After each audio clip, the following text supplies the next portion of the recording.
Welcome back, everybody. Welcome back to Auto Garage, loyal viewers. Welcome back. Hello, everybody. This is my 1996 Mazda Miata. I just copped it a few weeks ago.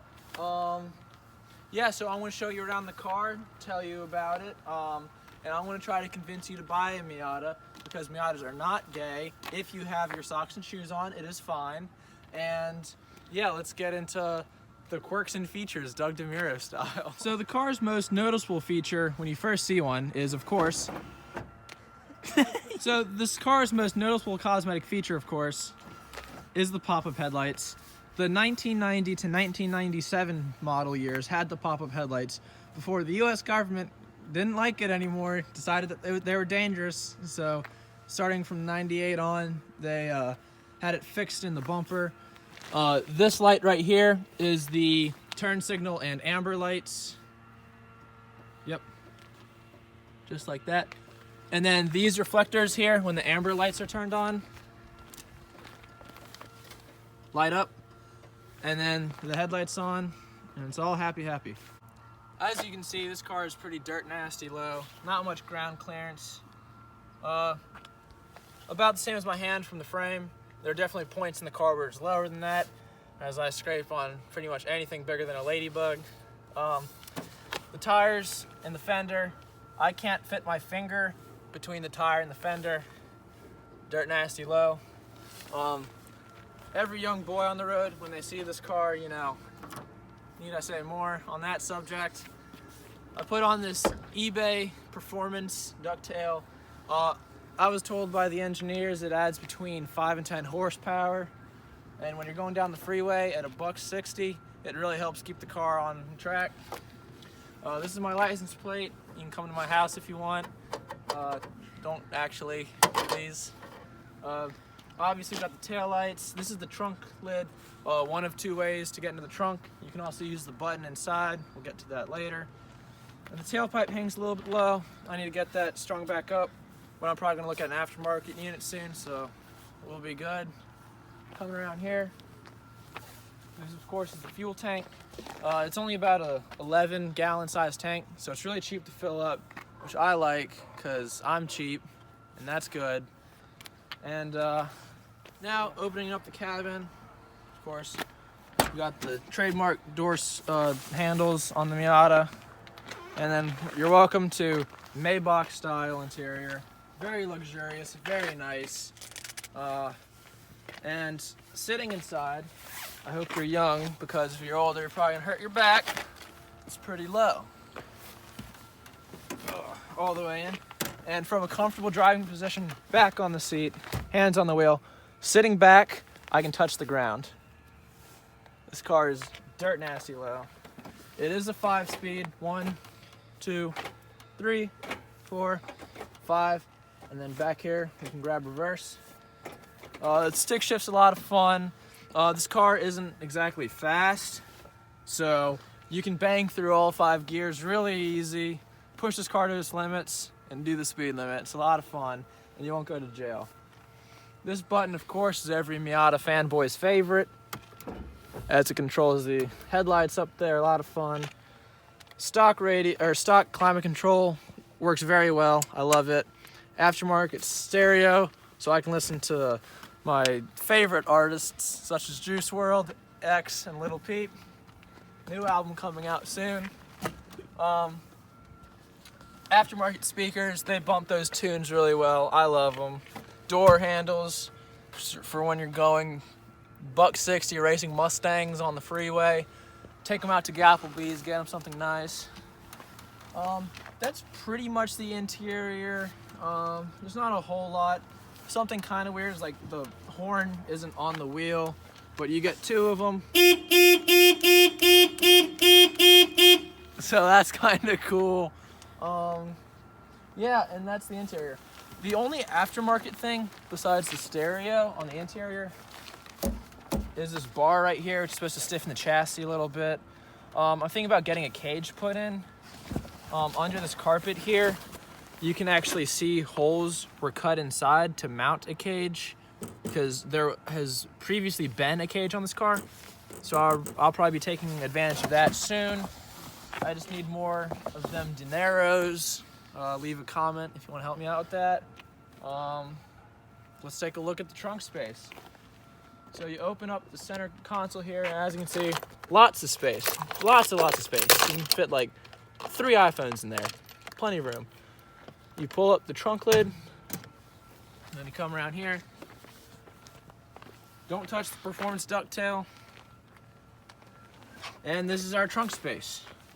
As you can see, not exactly a lot. If you're going to use this car to kidnap somebody, make sure it's a child. That's what I would recommend. Not a whole lot of room, but you can fit your essential ratchet set in here, your Air Force Ones.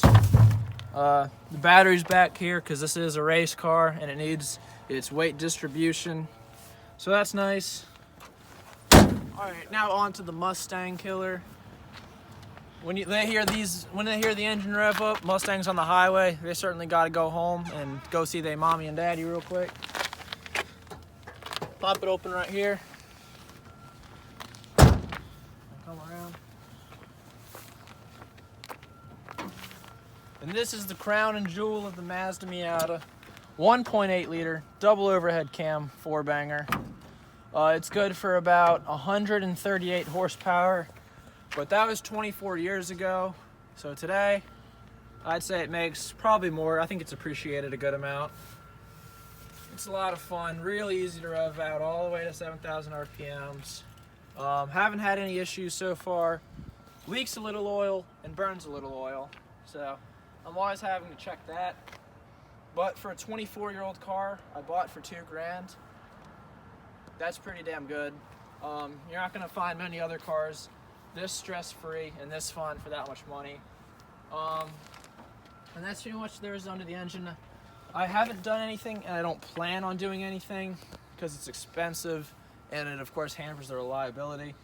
And I just want to be able to take this out and throw it around corners whenever I can.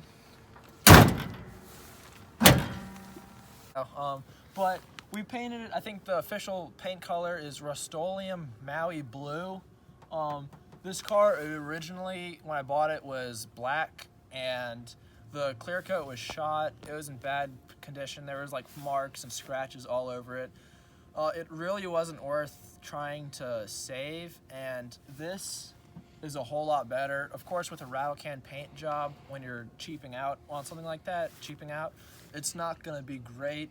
I could have wrapped the car. I could have gotten a shop to paint it, but that would have been 8 or 9 times what I paid for it.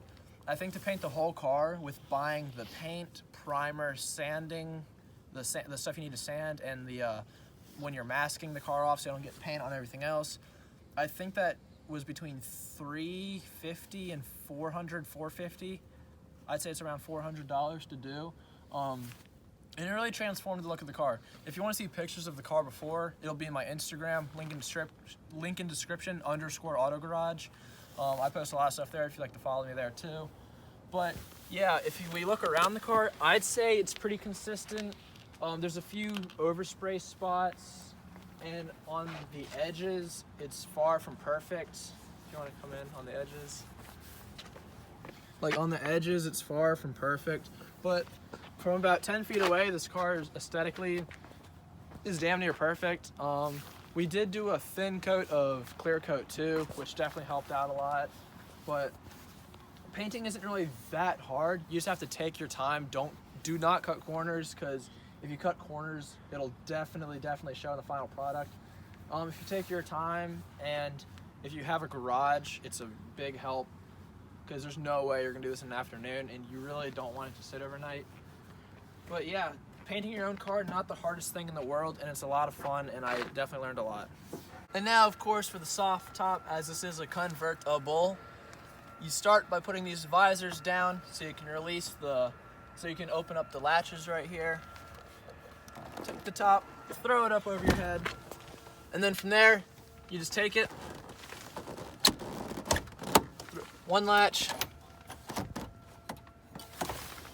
and then 2 latch, and that's it. Tops up, safe from the rain. And then you put the visors up, and you can throw. And power tops are cool. Push a button, it goes down for you. but this is a lot quicker and easier. Putting down the top is super fast. It takes about 5 seconds if you're trained like me. Flip down the visors, take both of them at once,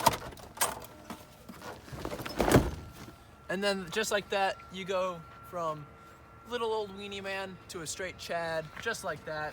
Very epic. And yeah, that's the top.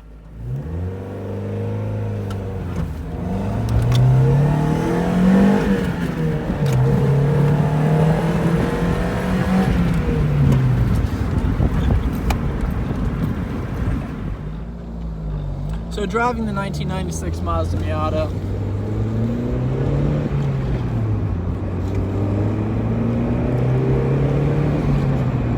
you can't help drive this car without a smile on your face. It's a lot of fun. You probably can't hear me too well because the top's down, and no, I'm not going to put it up because I'm not a communist. With this car being so low, you feel every single bump in the road. Like, you could run over a quarter and you'd feel it. And it's great, I love it. And every single car is bigger than you. Like, a normal Honda Accord feels like an absolute monster truck. It's so funny. And weirdly enough, you never really feel unsafe in this car, but it probably isn't safe. And through just like basic turns, it stays really planted. There's no body roll at all, because there really isn't. This car weighs 2,000 pounds, so there really isn't anything to roll, especially the suspension being so stiff. And for the first time in my life, I've really had to look at where I'm going and think, okay, there's potholes on this road. I'm going to want to make sure to avoid those. And with this car being so low, I have to think about how I'm getting into restaurants and stuff and like stores and whatever, because there's a lot of steep driveways that I know I'm going to scrape on and that I just cannot go up without leaving a bumper behind.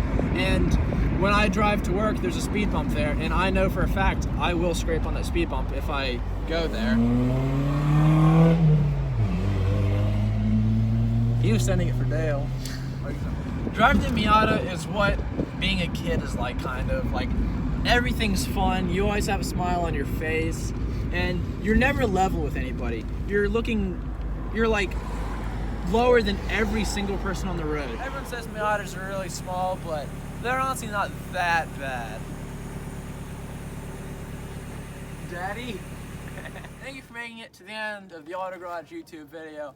I don't know how you did it. I probably would have clicked off at 45 seconds or so. If you enjoyed the video, for some fucking reason want to subscribe or something like that, please subscribe, please, please, please. I want to be monetized.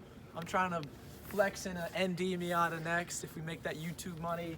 So leave a like, leave a sub, leave a comment. Tell me why you loved the why you hated the video.